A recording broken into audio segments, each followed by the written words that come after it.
మరి ఈ ఆత్మ అన్నది, ఈ యొక్క వాగ్దానం అన్నది దేవుడు ఎప్పుడో పాత నిబంధన కాలంలో దేవుడు ఇచ్చారు. ఎప్పుడు నెరవేర్చబడింది? పాత నిబంధనలో ఇచ్చిన వాగ్దానాలన్నీ కూడా నెరవేర్చబడ్డాయి. అది ఎప్పుడు కనుక్కుందాం.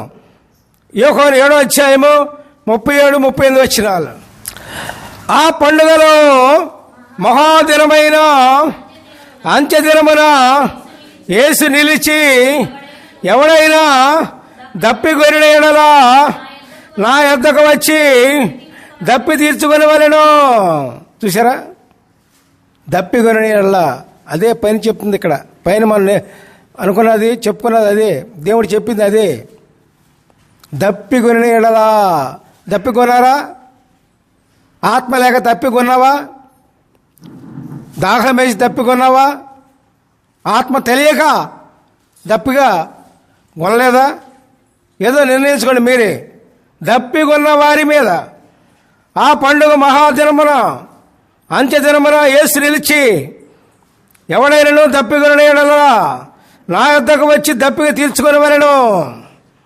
నా యందు విశ్వాసముంచు వాడెవడో లేఖనము చెప్పినట్లు వారి కడుపులో నుండి జీవ జల నదులు ప్రవహించునని బిగ్గరగా చెప్పాను. హల్లెలూయా, ప్రైజ్ ది లార్డ్.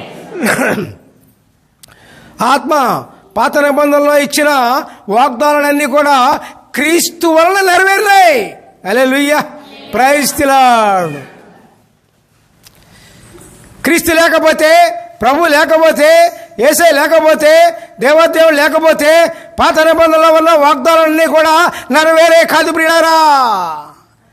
పాత నిబంధనలో ఉన్న వాగ్దానాలన్నీ కూడా నెరవేర్చడానికి యేసు ప్రభు వారు మన రూపంలో వచ్చాడు, మానవునిగా వచ్చాడు. Hallelujah, praise the Lord, praise the Lord, praise the Lord. అందుకే ఎవరైనా తప్పికొని ఉన్నారా, రండి నా దగ్గరకు వచ్చి ఏం చేస్తారు? నా యందు విశ్వాసం ఉంచినప్పుడు,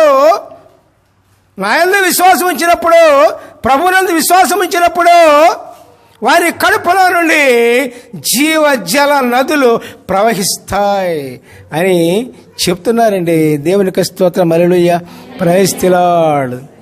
మీలో దేవుని ఆత్మ లేకపోతే యేసు ప్రభు వారి యందు విశ్వాసం సరిగా లేదన్నమాట. అదొకటే గుర్తు. దేవుని యందు మన విశ్వాసం ఖచ్చితంగా, ఖండితంగా ఉంటే ప్రియులారా, ఉంటే ఏమవుతుంది? జీవ జల నదులు మీ కడుపులోండి ప్రవహిస్తాయి. దేవునికి స్తోత్రం. Hallelujah, praise the Lord, praise the lord.